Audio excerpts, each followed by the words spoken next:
Valdez where we see the oil spill happen, and we find it all for 21 years. So how can 100 days ago they said they had oil and it just kept its will? 10 days later, unless there's no oil, come on now, who you talking to? Who you trying to boo? Alaska seems to unveil an amazing sight around every corner, like the thousands of salmon returning after 2 years at sea to the very spot they were born, the Solomon Gulch Hatchery, to spawn. Right here you're looking at about 150,000, but we will have, the return this year was approximately 19 million. In the distance, an oil tanker heads into the Valdez Marine Terminal for a load of crude from the Trans-Alaska Pipeline. Watching over oil spill prevention efforts is Roy Robertson's job. How much safer is this area now than it was at the time of Exxon Valdez? Hugely safer. Robertson is the drill monitoring project manager for the Prince William Sound Regional Citizens Advisory Council. Since the Exxon Valdez oil spill in 1989, this citizens group has been a safety watchdog. So within the first 24 hours, there's lots of equipment and the standards to have the ability to pick up 300,000 barrels in the first 72 hours, which is just phenomenal. One of the projects Robertson monitors is the Oil Spill Response Program. 9 barges and 11 tugboats stationed across the Valdez port, fully loaded and manned around the clock. What's the lesson for Louisiana?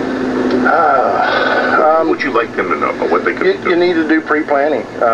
You know, if you wait till the time of the spill and don't have everything already set up, you're kind of screwed. Whether or not. For a week, the Louisiana delegation has been studying the Exxon Valdez oil spill recovery, and they learned sobering lessons to take back home.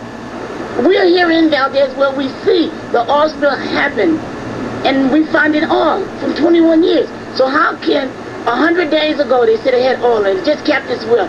10 days later, unless there's no oil, come on now, who you talking to? Who you trying to boo? I was shocked, a lot of the stories.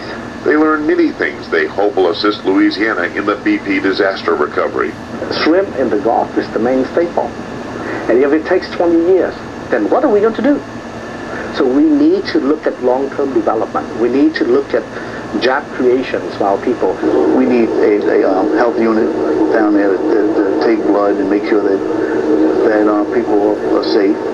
We need a mental health unit. The thing that impressed me the most is the way in which the people here are so much like the folks along the Gulf Coast of Louisiana, exceedingly resilient. But many things they learned left them unsettled and concerned about what it will take for Louisiana to recover. It's that the fishermen need to be aware that it's possible the fish won't be there next year, or that there'll be less of them than there have been. You know, that we really won't find out the implications of this on our fisheries for 1, 2, maybe 3 years. The trick here is to kind of prevent that, I think, so that 20 years later, that's not our story.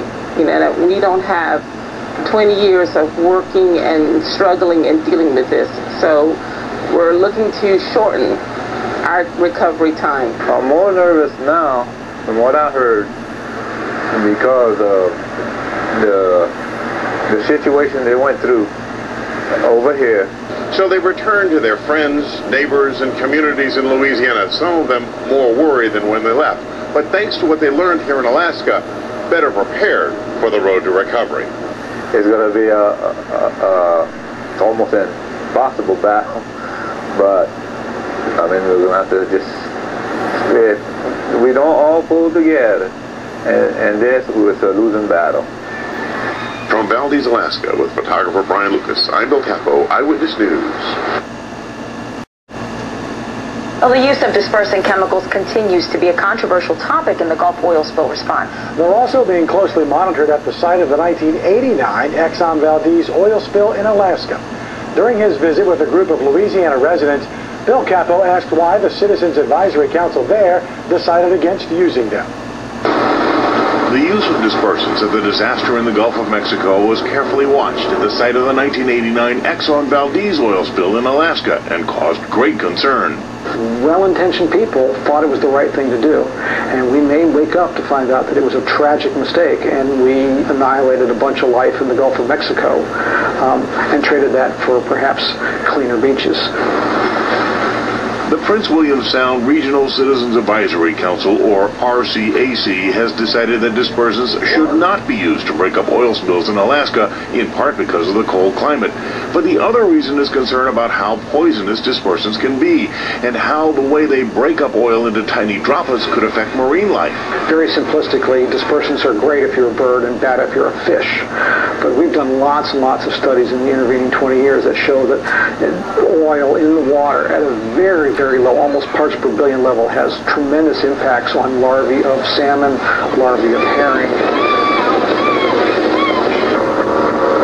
Swanson said there are good reasons to use dispersants in some cases, such as a small oil spill or one where an endangered species is threatened. But he said just the size of the BP disaster makes it uncharted territory for dispersants.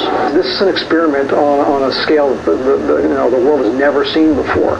And so what are the long-term impacts to the Gulf of Mexico? Nobody knows. Nobody knows that. And we probably won't know that in 6 months or in 8 months or in 2 years or even in 5 years. We're living with a potential time bomb waiting to explode in our faces. Spray on. Spray's on. With nearly 2 million gallons of dispersants being used in the Gulf of Mexico, Swanson's concerns were matched by the worries of the Louisiana delegation that visited Alaska. Very concerned regarding the dispersant. The fact that the EPA has had no testing on what it does to seafood long term is a big question that's unanswered. As this stuff is broken down, eventually microbes will biodegrade it and render it benign. But how much damage will it do between now and that time? How far will the oil go? And at what levels, what very low levels, does that do irreparable damage to marine ecosystems, to the food chain? The fact that it was used at the wellhead, which was never done before, we don't know how much the food chain is going to be interrupted. Nobody's ever seen that anywhere. There's no science on that. We are learning as we go. A new Environmental Protection Agency report says studies indicate dispersants alone are less toxic than oil and less toxic than an oil dispersant mixture. I think, okay, well, are you any less dead if you're run over by a Volkswagen or by a truck? What has been created has been a cocktail, a toxic cocktail.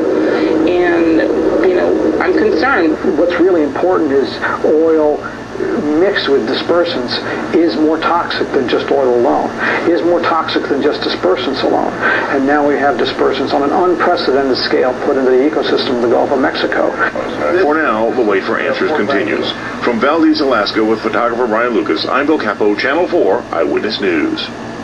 Swanson concluded one good thing is that studies now being done about the use of dispersants in the Gulf of Mexico can be used to guide decision makers at the next major oil spill.